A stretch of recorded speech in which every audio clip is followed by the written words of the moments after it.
ছাত্র জনতার আন্দোলন চলাকালে মানবাধিকার লঙ্ঘনের তদন্তে জাতিসংঘকে আনুষ্ঠানিক আমন্ত্রণ জানিয়েছেন অন্তর্বর্তী সরকারের প্রধান উপদেষ্টা ডক্টর মোহাম্মদ ইউনুস।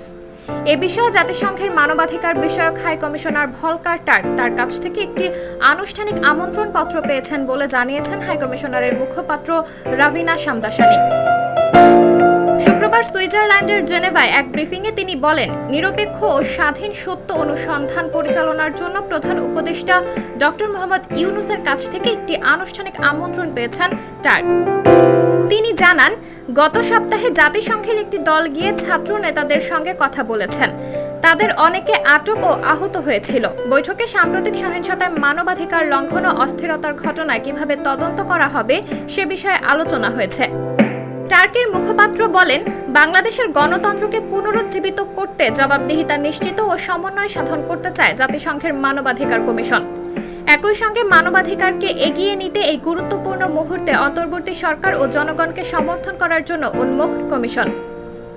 সাবরিনা জলিল, সবার কথা।